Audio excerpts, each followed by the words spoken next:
সন্দেহভাজন ব্যক্তিরা যেন সীমান্ত পার না হতে পারে সেই জন্য তাদের পাসপোর্ট সংগ্রহ করে পাসপোর্ট ব্লক করে দেওয়া হয়েছে। প্রক্রিয়া চলতেছে।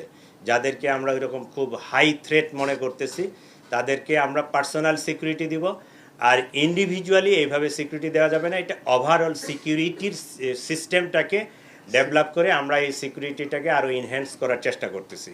এবং যাদের এইরকম যারা হাই প্রোফাইল, যাদের স্পেসিফিক এই ধরনের সিকিউরিটি থ্রেট আছে তাদেরটা নিয়ে আমরা অ্যানালাইসিস করতেছি। তাদেরকে আমরা খুব কাছাকাছি তাদের সাথে কোনো সিকিউরিটি অ্যারেঞ্জমেন্ট করা যায় কি না এটা অলরেডি আমরা প্রক্রিয়াধীন।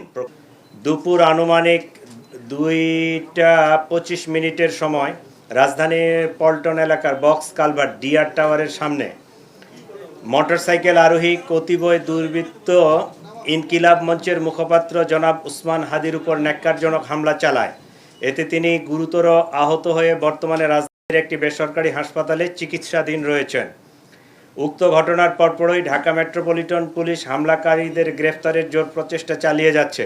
ঘটনাস্থলের সিসিটিভি ফুটেজ সংগ্রহ বিশ্লেষণ করে ইতিমধ্যে দুজন সন্দেহভাজন ব্যক্তিকে শনাক্ত করা হয়েছে।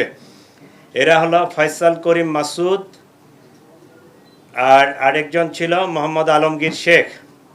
ঘটনার তদন্তে জানা যায় সন্দেহভাজন ব্যক্তিরা হেলমেট পরিহিত অবস্থায় ভিকটিম উসমান হাদিকে খুব কাছ থেকে গুলি করে। ঘটনার প্রকৃত রহস্য উদ্ঘাটন ও শনাক্তকৃত সন্দেহভাজনদের গ্রেপ্তারের ইতিমধ্যে বিভিন্ন স্থানে অভিযান পরিচালনা করা হয়েছে এবং অভিযান চলমান রয়েছে।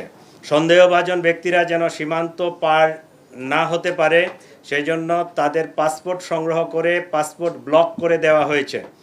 সীমান্তে অতিরিক্ত সতর্কতা জারি করা হয়েছে।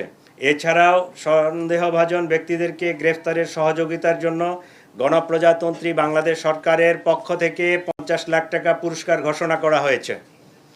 ইতিমধ্যে শেরপুরের নলিতাবাড়ি এলাকায় অভিযান পরিচালনা করে সীমান্ত দিয়ে লোক পারাপার যারা করে এই জড়িত সন্দেহে আমরা 2 জনকে গ্রেফতার করতে সক্ষম হয়েছি, তাদেরকে নিয়ে আসছি।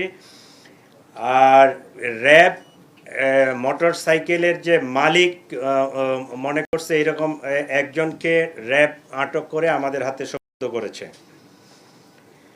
প্রিয় সাংবাদিকবৃন্দ, চাঞ্চল্যকর এই ঘটনায় জড়িতদের গ্রেফতার আন্তরিকভাবে কাজ করছি। আপনাদের মাধ্যমে সর্বসাধারণের নিকট অনুরোধ, আপনারা যদি কোনো তথ্য পেয়ে থাকেন নিকটস্থ পুলিশকে অথবা 999-এর মাধ্যমে পুলিশকে আপনারা জানাতে পারেন।